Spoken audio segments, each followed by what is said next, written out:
रुखवत का ठेवतात? अगं हल्लीचा रुखवत नुसता नावापुरता असतो, पण पूर्वी ना मुलीकडचे लोक हातानं रुखवत बनवायचे. म्हणजे बघ ना, हातकाम, विणकाम, नक्षीकाम, बाकी सगळं इतर ते सगळं हाताने बनवायचे. म्हणजे ना मुलाकडच्या समजायचं की मुलीकडच्या लोकांना किती कला अवगत आहेत. हो का? मग आजी ताईच्या लग्नात रुखवत मीच बनवते. सगळं हँडमेड करू? कर खुशाल कर. डन. हे बघ ताई मुंडावळ्या, तुला बांधून बघूया.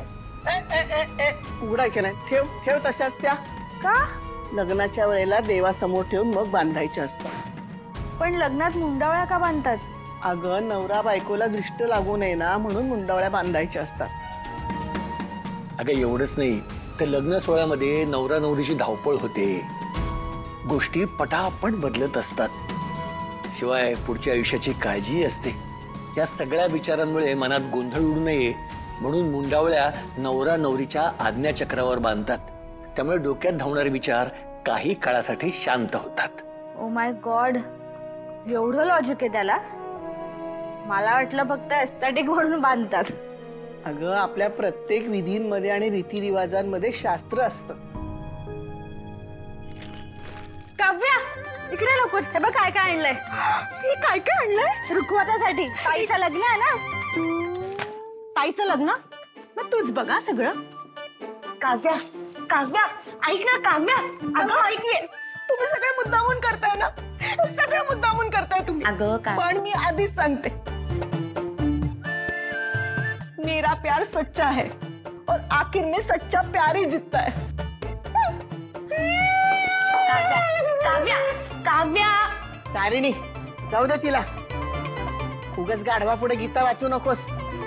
पत्रिका वाच लग्नाची तुझ्या. इकडे बघ. ये ये ये. पत्रिका. श्री गणेशाय नमः. देवकी आणि दयानंद खांडेकर यांचा सुपुत्र चिरंजीव केदार आणि वसुधा माधव बेलसरे यांची कन्या ची चौकात तारिणी यांचा शुभ.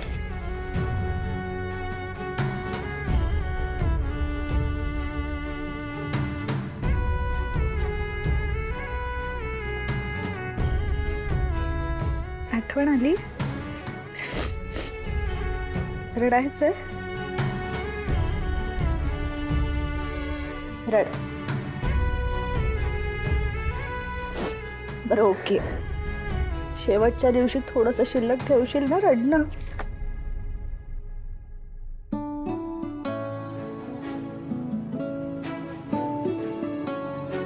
तारिणी काळजी करू नकोस. वसुधा जिथे असेल ना तिथून तुला आशीर्वाद देईल.